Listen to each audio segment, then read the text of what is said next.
The New Testament speaks about the importance of the prophets and of prophecy when it says, "And so we have the prophetic word made more sure, to which you do well to pay attention, as to a lamp shining in a dark place." Israel's history is filled with prophets, and no place filled the prophet's vision more than Jerusalem and Jerusalem's coming Messiah. The prophecies of Messiah's birth and of the place of his birth, of his nature and mission, were all detailed in the ancient Jewish scriptures. Like the prophets that delivered them, they served to test the Jewish nation and their leaders concerning their faith in God and his power to perform his promises. The prophets often connected the fate of Jerusalem with the faith of Jerusalem. One of these prophets, Isaiah, came here to the gently flowing waters of the Shiloach to give his message to King Ahaz.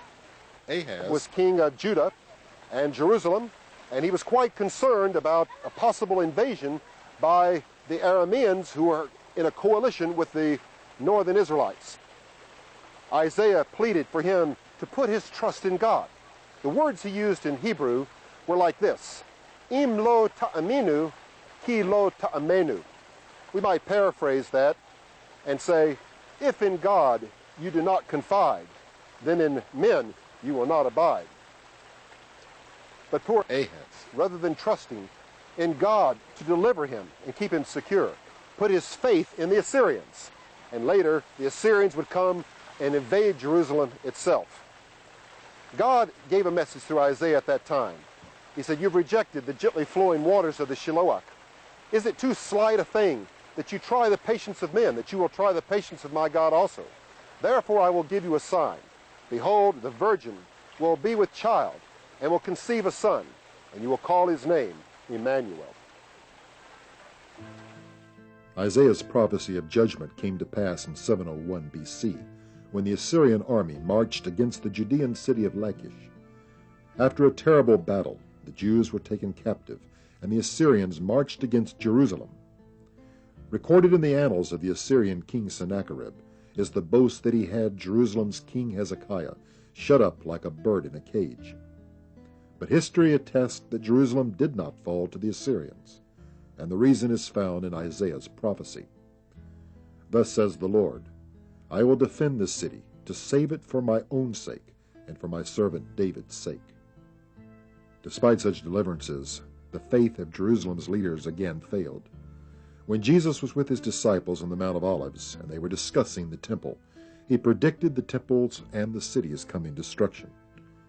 "Do you see all these things? Truly I say to you, not one stone shall be left here upon another that shall not be thrown down."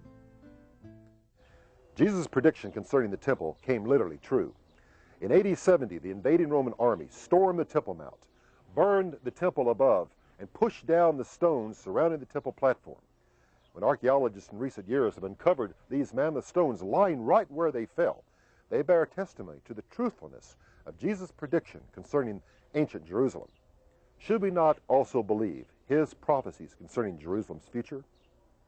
When we think about the city of Jerusalem and its place in the biblical prophecy, one of the things that we constantly come back to is that no matter where we start, no matter where we end, Jerusalem is going to be at the focus. And that, for us living in Israel today, makes it a very significant place as we look at events that are going on around us. If we look throughout history and the amount of attention that was received concerning the coming of the Lord, concerning the fulfillment of prophecy, and maybe Jesus is coming back in this year or in the end of the first millennium, we can always look back and say, there was something missing. There was something that had not happened, that must happen before all the prophetic events that we see could come to pass. And that was the revival of Jewish national life focused in the city of Jerusalem. Since the 67 war, that's been a reality. And as we look at the country today, with the Knesset behind us, the seat of Israel's government here in Jerusalem, and world attention focused on Jerusalem, we see the significance of prophetic literature like Daniel 9:27, which speaks of the breaking of the covenant, focusing on the temple in Jerusalem, or Zechariah 12, which speaks of Jerusalem becoming a burdensome stone for all the peoples round about and all the nations being gathered against Jerusalem. It reminds us here in the Middle East of the events that surrounded the Iraqi war, the Gulf War of 1991, where a coalition of nations from around the world came together to enforce the will of the international community on one country. And as we look at the prophetic literature as it relates to the world coming against Jerusalem, we today can see how that could really happen. It's no longer far-fetched. It's no longer, well, one day all these things will come to pass. We can see exactly how it could be in our land and in our time. The stage has now been set with the Jerusalem Covenant for an end-time treaty that calls for Jerusalem fulfilling its prophetic destiny on the Temple Mount. One day a document like this may realize Daniel's prophecy. And he shall confirm a covenant with many for 1 week. But in the middle of the week he shall bring an end to sacrifice and offering. And on the wing of abominations shall be one who makes desolate. Jerusalem's old city is a city surrounded by walls. From earliest times till 300 years ago, every city was surrounded by walls and gates.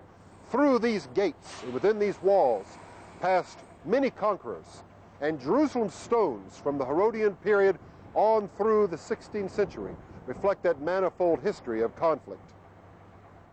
Every Arab leader in the negotiations with the Israelis has made clear that they want a total and complete pullout of Israeli forces from all of East Jerusalem and the Old City. They might be willing to agree to Jewish control over the Jewish quarter, but over the Temple Mount itself, they will insist that Jewish sovereignty be completely eliminated from it. Of course, the Israelis are not about to do that. It's the holiest site on earth for the Jewish people, a site that they've longed for all of these centuries. So I don't see how a solution to this apparent conflict is going to be arrived at by the parties themselves. If the Israeli government were to agree to turn over the Temple Mount totally to the Muslims, totally to the Arabs, there could be massive rebellion in this country, rioting in this country.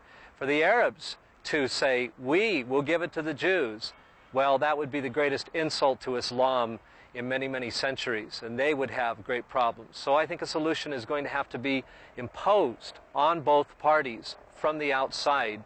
And of course that has great prophetic implications, considering that the prophets told us that all the nations would look to the issue of Jerusalem in the last days, and that a world leader would in fact come in here and impose a peace on the people of the region.